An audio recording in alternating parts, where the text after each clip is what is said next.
हाल ही में एक video social media पर काफी तेजी से वायरल हो रही है, जो किसी पार्टी की किसी चमचे ने बनाई है।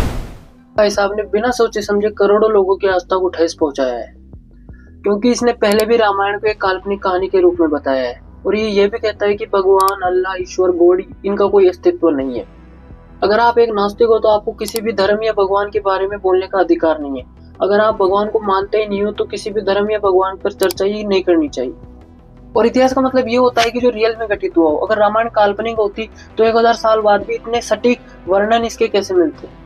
मर्यादा पुरुषोत्तम। कुछ लोग कहते हैं कि रामायण जो थी ये कहानी नहीं है, ये सिर्फ ये हमारी हिस्ट्री है, क्योंकि जो ब्रिज है श्रीलंका और इंडिया के बीच में, वो रियलिटी में एग्जिस्ट करता है और वो डिस्कवरी चैनल में दिखाता है कि वो मैन मेड ब्रिज है। क्या ये वो लॉजिक नहीं हो गया कि स्पाइडरमैन में न्यूयॉर्क शहर दिखाते हैं, तो न्यूयॉर्क शहर तो असली में एग्जिस्ट करता है, तो स्पाइडरमैन भी असली होगा, स्पाइडरमैन भी असली में एग्जिस्ट करता है, नहीं हो सकता। रामायण और रामचरितमानस सिर्फ हमारे रिलीजियस स्क्रिप्चर्स नहीं है, बल्कि लिटरेरी एक्सीलेंस के भी बड़े अच्छे उदाहरण हैं। जिस तरीके से रिदमिक पोएट्री में उन्हें लिखा गया है, इसी रीजन से हम उन्हें महाकाव्य करके बुलाते हैं। गजब टू बी वाजा। मर्यादा पुरुषोत्तम राम, जिन्होंने अपना राजपाट सब छोड़ दिया अपने पिता के एक कहने पर, और आप उसे स्पाइडरमैन से कंपेयर करते हैं।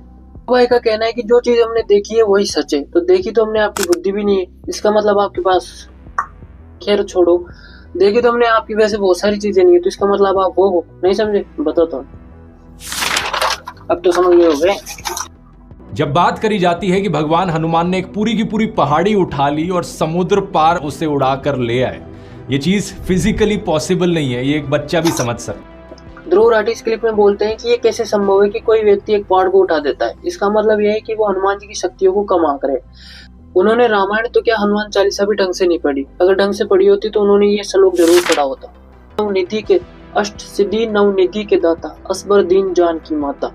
इसका मतलब यह है कि हनुमान जी के पास 8 सिद्धि और 9 निधियां हैं, और उनमें से एक सिद्धि है लहिमा।